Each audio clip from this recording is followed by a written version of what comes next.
चलिए फ्रेंड्स शुरू करते हैं आज का अपना वीडियो। आज के इसमें बताने वाला हूँ क्लास 11th के लिए बहुत ही शास्त्र इनके फिजिक्स का मॉडल क्वेश्चन पेपर जो कि आपका 2022 के लिए काफ़ी महत्वपूर्ण होने वाला है। यदि आप क्लास 11th के छात्र हो और दे रहे हो इस बार बहुत ही शास्त्र का वार्षिक एग्जाम, तो एक बार वीडियो को जरूर दे लेना। तो फाइनली शुरू करते हैं आज का अपना वीडियो। आप यहाँ पर देखते हैं कि वार्षिक परीक्षा वर्ष 2022 के लिए है, वे भौतिक विज्ञान का है और यह आपका मॉडल क्वेश्चन पेपर साबित होने वाला है। क्लास 11th का बताने वाला हूँ, कंप्लीटली सोल्यूशन भी कराऊंगा। अंत तक वीडियो को जरूर देख लेना। यहाँ पर है तो आप यहाँ पर पेपर कोड भी आप यहाँ पर अच्छे प्रकार से दे सकते हो। समय आपको जो दिया जाएगा वो आपको 3 घंटे का दिया जाएगा। और पूर्णांक आप सभी जानते हैं कि यूपी बोर्ड में जो एग्जाम लिया जाता है वो 70 मार्क्स का लिया जाता है। तो निर्देश आपके सामने इस प्रकार से हैं, इसे सभी प्रश्न हल करना अनिवार्य होंगे, सभी प्रश्न अनिवार्य होंगे। आंतरिक विकल्प के आपको चयन का आपको ध्यान रखना होगा। तो फाइनली शुरू करते हैं आज का अपना वीडियो। तो पहले तो आप यहाँ पर ये दे सकते हैं, तो यहाँ पर पहला वाला जो आपका खंड आ स्टार्ट हो रहा है यहाँ से वो इस प्रकार से स्टार्ट हो रहा है। तो आप यहाँ पर देख लीजिएगा और अपने अपने आंसर्स आप यहाँ पर देख लीजिएगा। यहाँ पर खंड आ जो आपका होगा वो प्रत्येक एक अंक का होगा, एक क्वेश्चन एक अंक का होगा। पहले वाले का वाला क्वेश्चन की कौन सी संक्रिया है जो कि अर्थपूर्ण नहीं है? क्या दो आदेशों का योग होता है? तो हाँ, दो आदेशों का योग होता है। दो सदस्यों का योग भी होता है। एक सदस्य के घटक का उसी सदस्य से जोड़ भी होता है।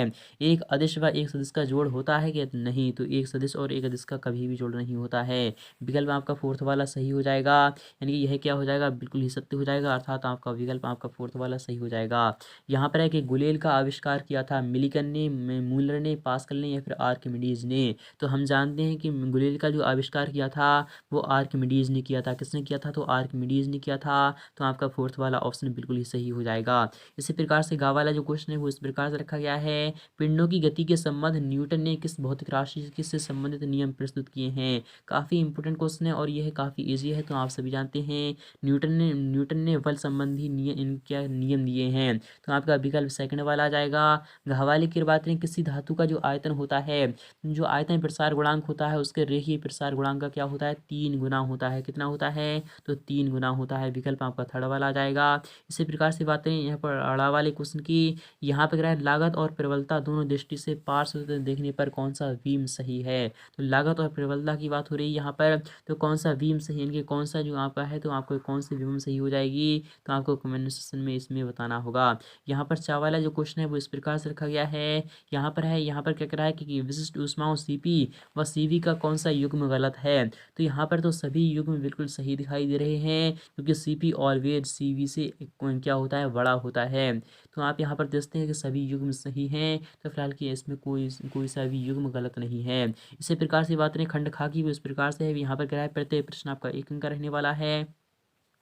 खंड खा जो आपका होगा वो प्रत्येक प्रश्न आपका एक अंक का होगा। सेकंड वाले क्वेश्चन का वाला क्वेश्चन कि पृथ्वी के तल से पलायन वेग का मान आपको निकालना होगा।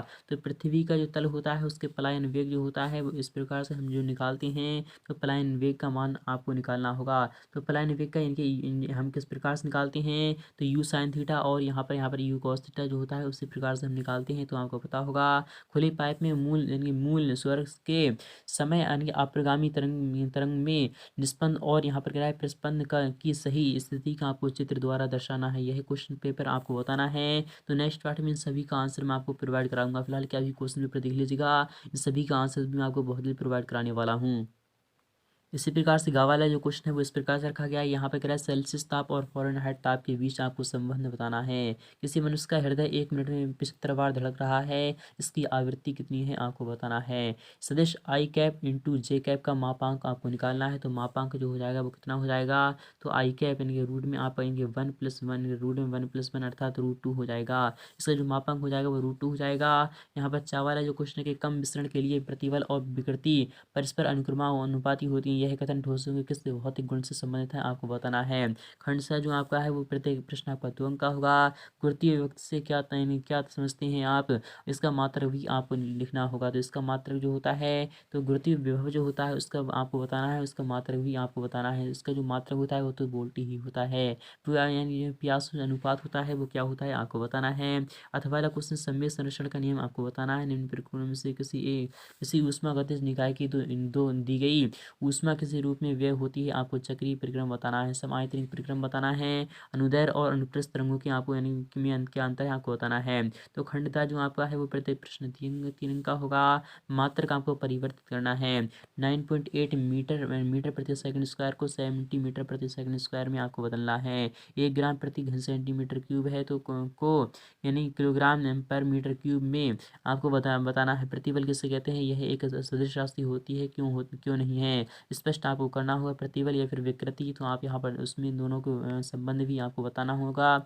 एक परिगामी तरंग का जो समीकरण है वो इस प्रकार से दिया गया है, जहाँ एस वाई सेंटीमीटर में 30 सेकंड में तरंग का आयाम, आवृत्ति और तरंग दैर्ध्य आपको ज्ञात करना है। तो आयाम की अगर बात करें तो जो आयाम है यहाँ पर तो वो कितना है, तो आप यहाँ पर देख लीजिएगा। ये सभी क्वेश्चन आपके सामने देखिए दिए गए हैं। खंडघा जो आपका है वो यहाँ पे इस प्रकार से रखा गया है। इससे सिद्ध कीजिए कि प्रक्षेप, यहाँ पे कह रहा है प्रक्षेप का पथ परवलयाकार होता है। आप इसको क्या करना है, आपको क्या करना है, प्रूफ करना है। ये क्वेश्चन काफ़ी इंपॉर्टेंट है। अथवा वाला जो क्वेश्चन है कि गैलीलियो के अनुसार उन विलीनों के लिए जिनके मान 45 डिग्री बराबर तथा द्वारा अधिकता कम है तो शायद बराबर होते हैं, इस कथन की आपको पुष्टि करना है। तो फाइनली इस प्रकार से बातें थर्ड वाले यहाँ पर पेज की वो इस प्रकार से है। दर्शाई किसी ठोस की आयताकार शीट का जो क्षेत्र होता है, क्षेत्र प्रसार गुणांक जो होता है वो delta A upon A delta T, यानी इसके रैखिक प्रसार गुणांक अल्फा का 2 गुना होता है। आपको इसका क्या करना है, आप इसको प्रूफ करना है। बर्नौली का प्रमेय आपको लिखना है, एक उदाहरण देते हुए इसे समझाना भी है। और यहाँ पर 90 मीटर पर सेकंड की चाल से गतिमान 0.04 किलोग्राम द्रव्यमान की एक गोली लकड़ी के बाहरी भट्टे नहीं, आप यहाँ पर पूरा का पूरा पढ़ लीजिएगा। और नीचे दिए गए आप यहाँ पर इस प्रकार से सभी क्वेश्चन देख लीजिएगा। तो ये क्वेश्चन काफ़ी महत्वपूर्ण रखे गए हैं। इन सभी क्वेश्चन का जवाब मैं आपको नेक्स्ट पार्ट में प्रोवाइड करा ही दूंगा। तो मिलते हैं नेक्स्ट पार्ट में, तब तक के लिए थैंक यू। आप यहाँ पर पूरा का पूरा देख लीजिए। परिभाषा आपको लिखना है, विकृति, प्रतिबल, प्रत्यास्थता की सीमा, प्रत्यानयन बल और आयतन गुणांक, आपको इसकी पे क्या करना है, परिभाषाएं बताना है। ये सभी मैं आपको नेक्स्ट पार्ट में प्रोवाइड करा दूंगा। तो फ्रेंड्स मिलते हैं नेक्स्ट पार्ट में, तब तक के लिए थैंक